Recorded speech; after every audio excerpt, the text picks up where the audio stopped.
어머니가 쓰러졌다는 전화를 받은 건 장을 보고 집으로 돌아오던 오후 4시쯤이었다. 형님, 큰일이에요. 어머니가 욕실에서 넘어지셨어요. 시아주버니의 다급한 목소리였다.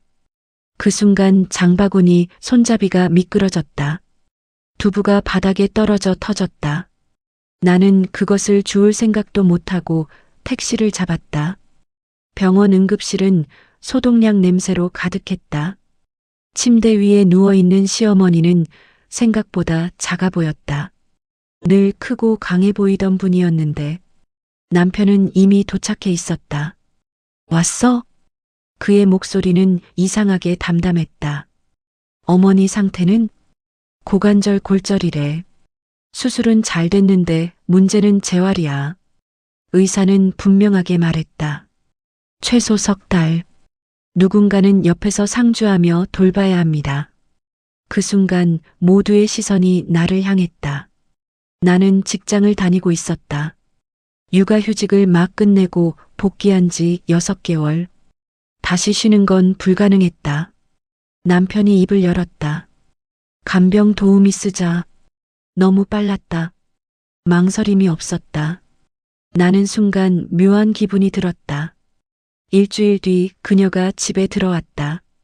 35살. 단정한 단발머리. 차분한 말투.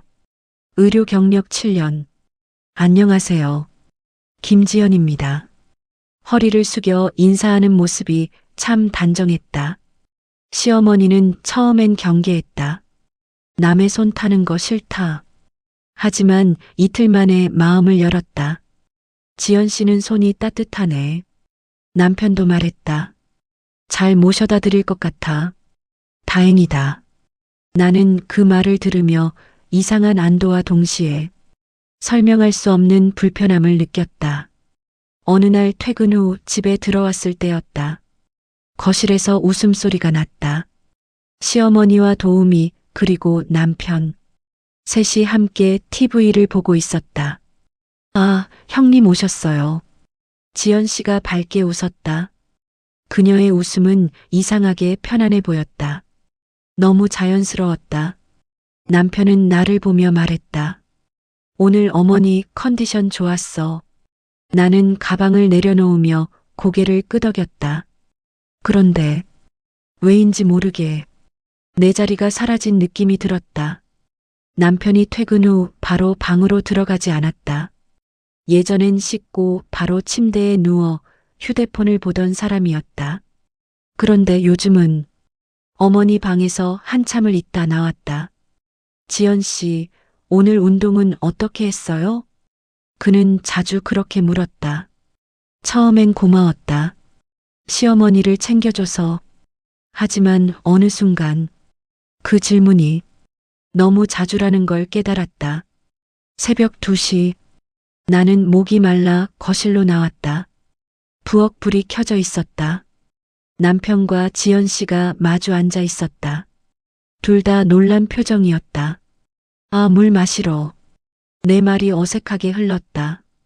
남편이 먼저 말했다. 어머니 약 시간 때문에 이야기 좀 했어. 지연 씨는 고개를 숙였다. 그 순간 아주 미묘하게 공기가 달라졌다. 설명할 수 없는 그러나 분명 존재하는 긴장. 나는 그 밤 이후 잠을 깊게 자지 못했다. 내가 예민한 거야. 나는 스스로를 설득했다. 간병 도우미는 전문가다. 남편은 단지 효자일 뿐이다. 그런데도 어딘가가 계속 긁히는 느낌이었다. 지연 씨는 점점 집안일에도 관여했다. 형님, 제가 저녁 차려놓을게요. 남편분 좋아하신다던 반찬 해봤어요. 남편은 웃었다. 와, 이거 진짜 맛있네. 나는 그 말이 왜 그렇게 서늘했는지 지금도 설명할 수 없다. 그날은 비가 많이 왔다. 퇴근길이 막혀 예정보다 2시간 늦게 집에 도착했다. 집은 조용했다. 어머니 방문이 닫혀 있었다. 거실 불도 꺼져 있었다. 그런데 도우미 방문이 반쯤 열려 있었다. 그리고 낮은 목소리. 괜찮아요. 지연 씨의 목소리였다. 나는 심장이 멎는 줄 알았다. 문틈 사이로 남편의 어깨가 보였다. 그가 그녀를 안고 있었다. 그 순간 비소리가 모든 것을 집어삼켰다. 나는 문을 열지 못했다. 그 자리에서 숨도 쉬지 못한 채 서 있었다. 문을 열지 못한 채 나는 그 자리에 서 있었다. 남편의 팔이 그녀의 어깨를 감싸고 있었다. 그녀는 울고 있는 듯 했다. 이러면 안 돼요. 지연 씨의 목소리는 떨렸다. 괜찮아. 남편의 낮은 목소리. 그 한마디가 내 심장을 찢어 놓았다. 나는 발소리를 일부러 크게 냈다. 나왔어. 그들은 동시에 떨어졌다. 남편은 태어난 얼굴로 나왔다. 왜 이렇게 늦었어? 나는 그의 눈을 봤다. 아무 일도 없다는 얼굴. 너무 익숙한 얼굴. 길 막혀서 내 목소리는 놀랍도록 차분했다. 의심은 멈추지 않았다. 남편의 휴대폰은 늘 뒤집혀 있었고 화장실에 갈 때도 들고 들어갔다. 어느 날 샤워 중일 때 진동이 울렸다. 나는 손이 떨리면서도 휴대폰을 들었다. 김지연. 오늘은 좀 조심해야 할 것 같아요. 그 아래 남편의 답장. 당신 없으면 못 버텨. 세상이 멈췄다. 그 문장은 나와 결혼하기 전 그가 나에게 했던 말이었다. 나는 캡처하지 않았다. 소리도 내지 않았다. 그저 다시 제자리에 놓았다. 그리고 그날 밤 남편이 잠든 후 지연 씨의 방 문을 두드렸다. 잠깐 이야기 좀 할까요? 그녀는 놀란 얼굴이었다. 무슨 일이세요? 나는 곧장 물었다. 남편이랑 무슨 사이죠? 그녀의 얼굴이 하얘졌다. 아니에요. 오해예요. 그 대답은 이미 유죄였다. 나는 남편에게 메시지를 보냈다. 지금 지연 씨 방에 있어. 3분도 안 돼. 그가 달려왔다. 뭐 하는 거야? 나는 휴대폰을 내밀었다. 이건 뭐야? 그의 얼굴에서 처음으로 표정이 무너졌다. 그건 그냥 위로한 거야. 당신 없으면 못 버텨가 위로야? 그는 말이 없었다. 지연 씨는 울고 있었다. 죄송해요. 전 정말 그럴 생각 없었어요. 그녀의 말이 더 모욕적이었다. 생각이 없었는데 왜 새벽에 안겨 있었지? 남편은 결국 말했다. 처음엔 아니었어. 그 문장은 늘 그렇게 시작된다. 어머니 간병 때문에 힘들었고 당신은 늘 바빴고 나는 웃었다. 그래서 지연 씨가 위로가 됐어. 위로. 그 단어는 참 편리하다. 배신도 위로가 되면 정당화되는 걸까? 다음 날 아침 나는 모든 걸 시어머니께 말했다. 침묵이 흘렀다. 그리고 그녀는 내게 말했다. 남자가 그럴 수도 있지. 그 한 문장이 모든 걸 무너뜨렸다. 지연 씨는 착한 애야. 너무 몰아붙이지 마라. 나는 그 순간 깨달았다. 이 집에서 나는 혼자였다. 남편은 말했다. 그만두게 할게. 지연 씨는 그날로 나갔다. 하지만 문제는 그녀가 아니었다. 그는 변하지 않았다. 휴대폰은 여전히 잠겨 있었고 늦은 귀가가 이어졌다. 나는 미행을 시작했다. 비 오는 저녁. 남편은 야근이라 했다. 나는 그의 차를 따라갔다. 도착한 곳은 작은 오피스텔 건물. 엘리베이터 앞. 문이 열렸다. 그 안에서 지연 씨가 나왔다. 그녀는 열쇠를 꺼내 같은 층 문을 열었다. 잠시 후 남편이 그 문 안으로 들어갔다. 문이 닫혔다. 나는 엘리베이터 버튼을 누르지 못했다. 그 순간 결혼 12년이 무너져 내렸다. 엘리베이터 버튼을 누르지 못한 채 나는 한참을 서 있었다. 문은 닫혔고 남편은 그 안으로 들어갔다. 확인하지 않아도 알 수 있었다. 그 문 안에서 무슨 일이 일어날지. 나는 차로 돌아와 핸들을 붙잡고 울었다. 소리도 나지 않았다. 눈물만 끊임없이 흘렀다. 집에 먼저 도착해 있었다. 남편은 2시간 뒤에 들어왔다. 왜 앉아? 나는 소파에 앉아 있었다. 야근이라며. 그는 눈을 피했다. 회의 길어졌어. 나는 웃었다. 오피스텔 회의? 그의 몸이 굳었다. 미행했어? 그 말투. 분노와 불쾌함이 섞인 목소리. 그래. 했어. 그는 한숨을 쉬었다. 이렇게까지 해야겠어? 나는 그 말을 듣고 깨달았다. 그는 미안하지 않았다. 들킨 게 짜증날 뿐이었다. 그 집은 그냥 잠깐 정리할 게 있어서. 침대도 정리해? 내 말에. 그는 결국 고개를 숙였다. 끊으려고 했어. 늘 그 말이다. 끊으려고 했다. 정리하려 했다. 실수였다. 하지만 그 문 안으로 걸어 들어간 건 의지였다. 다음 날 나는 아무 일 없다는 듯 아침상을 차렸다. 시어머니가 물었다. 왜 얼굴이 그 모양이냐? 잠을 못 잤어요. 괜한 생각하지 마라. 그 말 속엔 이미 알고 있다는 기색이 있었다. 나는 조심스럽게 물었다. 어머니, 혹시 알고 계셨어요? 잠시 정적. 그리고 그녀는 말했다. 지연 씨가 나한테 먼저 울더라. 내 심장이 떨어졌다. 뭐라고요? 둘이 정들었대. 너는 너무 차갑다고 하더라. 차갑다. 나는 직장을 다니며 이 집 살림을 하고 간병비를 부담했고 주말마다 재활병원에 동행했다. 그런데 나는 차가운 여자였다. 남자가 밖에서 위로 좀 받을 수도 있지. 그 말이 나를 산산조각 냈다. 거울을 봤다. 피곤에 찌든 얼굴, 눈 밑 다크서클, 헐렁한 티셔츠. 나는 언제부터 이렇게 되었을까? 남편의 휴대폰 속 그녀의 사진이 떠올랐다. 정돈된 머리, 부드러운 눈빛. 나는 그 순간 처음으로 비교했다. 그리고 처음으로 졌다고 느꼈다. 그날 이후 집안은 조용했다. 남편은 더 이상 변명하지 않았다. 시간 좀 줘. 그 한마디만 반복했다. 하지만 시간은 나를 치유하지 않았다. 식탁에서 마주 앉으면 공기가 무거웠다. 어머니는 일부러 지연 씨 이야기를 꺼냈다. 걔는 손맛이 좋았는데 나는 숟가락을 놓았다. 그만하세요.